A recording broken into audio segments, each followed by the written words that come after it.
அனைவருக்கும் வணக்கம். நம்ம இன்னைக்கு ஆஷாட நவராத்திரியில் ஒரு நாள் வழிபாடு பற்றி தான் பார்க்க போகிறோம். அதுக்கு முன்னாடி வாராகி எத்தன்மையுடையவள் அப்படின்னு பார்க்கலாம். இந்த அன்னையை எப்படி வழிபாடு செய்யணும், சிலை வச்சுக்கலாமா, படம் வச்சுக்கலாமா அப்படின்னு நிறைய பேருக்கு சந்தேகம் இருக்குது.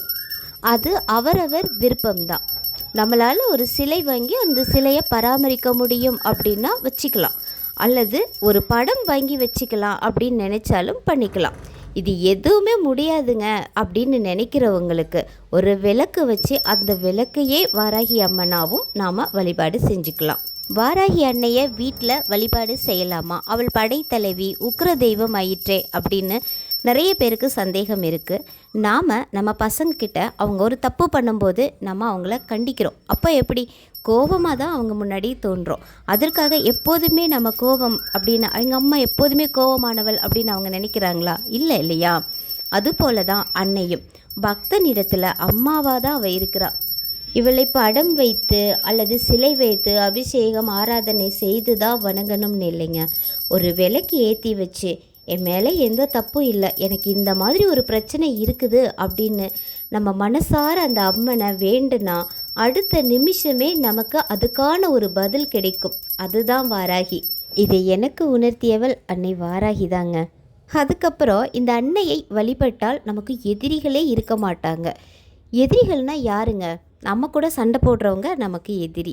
அப்படின்னா பக்கத்து வீட்டுக்காரங்க அல்லது பெரும்பாலும் உறவுகளுக்குள்ளே தான் சண்டை வருது, அவங்களாம் நமக்கு எதிரியா?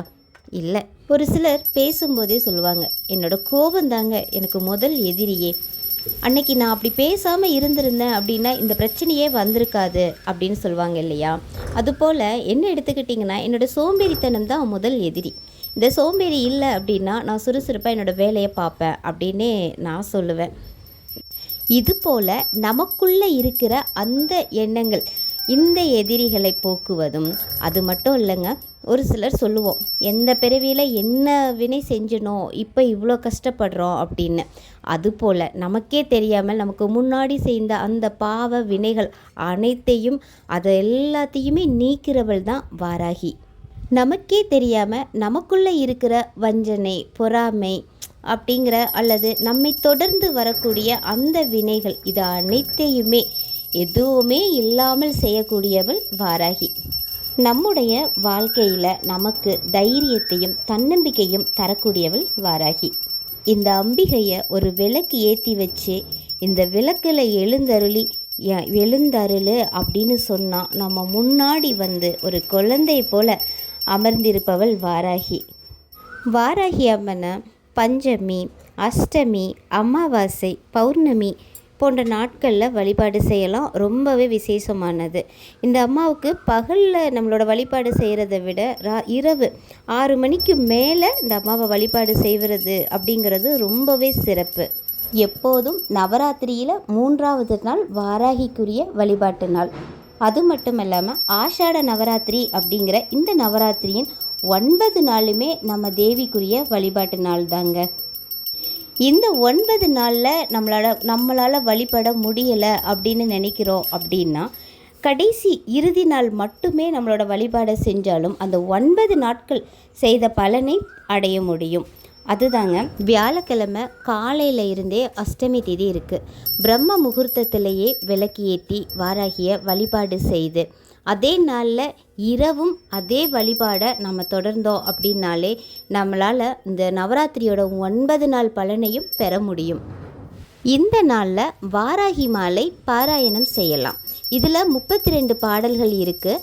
அதில் நமக்கு என்ன தேவையோ அந்த பாடல்களை மட்டுமே கூட நம்ம சொல்லலாம். வாராகி அம்மனுக்கு லட்சோப அதர்வன மந்திரங்கள் இருந்தாலும் அவளுக்கு விருப்பமான பாடல் இந்த வாராகி மாலை.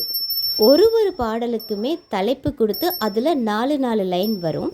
அதுலேயும் எனக்கு பிடிச்ச பாட்டுன்னா அதில் காட்சி அப்படிங்கிற அந்த தலைப்பில் தோராத வட்டம் முக்கோணம் ஷட்கோணம் துலங்கு வட்டத்து ஈராரிதழ் இட்டு ரீங்காரம் உள்ளிட்டது நடுவே ஆராதனை செய்து அர்ச்சித்து பூஜித்து அடிபணிந்தால் வாராதிருத்தல் அல்ல வாழை ஞான வாராகியுமே.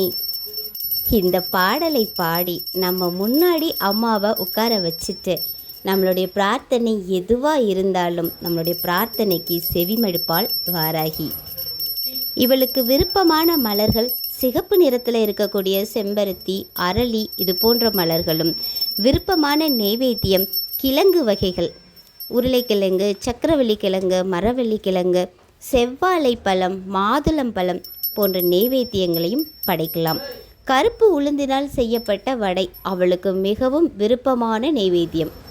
நம் மனத்தின் தீய எண்ணங்கள், நம்மளுடைய வினைகள் அனைத்தையும் அகற்றி நமக்கு தன்னம்பிக்கையும் தைரியமும் நிறைந்த செல்வமும் தரக்கூடிய வாராகி தேவியை வழிபட்டு நம் வாழ்வில் அனைத்து நலன்களும் பெறுவோம். இனி வரக்கூடிய ஒவ்வொரு பஞ்சமி திதியிலையும் அன்னையை எப்படியெல்லாம் வழிபாடு செய்யலாம், தேங்காய் தீபம் ஏற்றுவது, விரலி மஞ்சள் மாலை கட்டுவதுன்னு அனைத்துமே ஒரு வீடியோவாக பார்க்கலாம்.